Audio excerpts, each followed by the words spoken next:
Totally. Like, you need to know what's going on today. Absolutely. But the report is showing you last month or something. Yeah, it's a common problem. Yeah. And it can be super frustrating when you're trying to make decisions in real time. So in this deep dive, we're going to look at how one company totally transformed their daily sales profitability report to make it way more useful. Yeah, this is a really interesting case study because it shows how even a small change can have a huge impact on how people access and use data. Okay, so let's start with the problem. Okay. What was the main issue they were trying to solve? Right. So the biggest issue with the original report was that it was based on financial periods. Okay.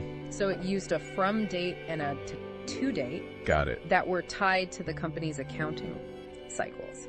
So like if you wanted to see sales for a specific date range that didn't align with those periods, it was really difficult. Oh, I see. So like if you wanted to see how a particular marketing campaign performed. Yeah, exactly. That ran for like a week in the middle of the month. Right. You couldn't easily pull that data. You couldn't. Because it was all grouped into those larger financial periods. Exactly. And that created a lot of problems for the sales team. Like what kind of problems?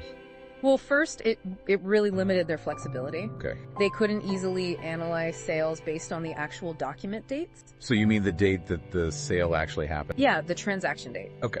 They were always stuck looking at the data through the lens of these financial periods. Got it. And that made it difficult to get a clear picture of what was happening on a day-to-day basis. And then the second issue was that navigating the report was a nightmare. It was. Right. Especially if you just needed to quickly see the sales for a specific date range. Right. It was super cumbersome and confusing. More steps, more chances to make a mistake. Exactly. Yeah. That's not good. Not at all. Okay, so the third problem was? The third problem was that it delayed their ability to get insights and make decisions. And that's where Carmeline Mascarenas comes in. Exactly. She's an associate principal consultant with Tiana Solutions. Tiana Solutions, that's right. Okay, cool. And what's her background? So, Carmeline has over 25 years of experience in the ERP space. Wow. And she's helped tons of clients implement and support their ERP systems. That's impressive. She's incredibly experienced. Yeah. I mean, she's dealt with over 500 different reporting scenarios, 38 generic inquiries, 10 business events, security import-export scenarios, and even Power BI.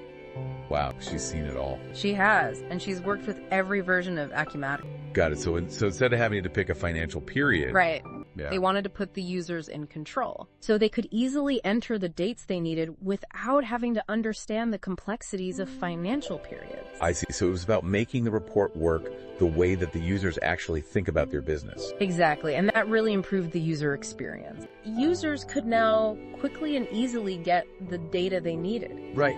They were able to make better decisions. Got it. So quicker access to data. Yeah. Leads to better decisions. Exactly. Makes sense. And Carmeline also pointed out that this user-centric approach is really important for future growth.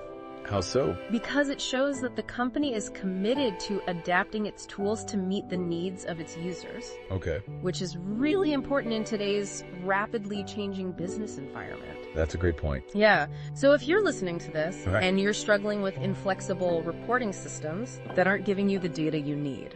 So whether you need to speed up your business processes, resolve support issues, or empower your on-site consultants, you could reach them at 678-910-2774 to book an appointment. Thanks for listening.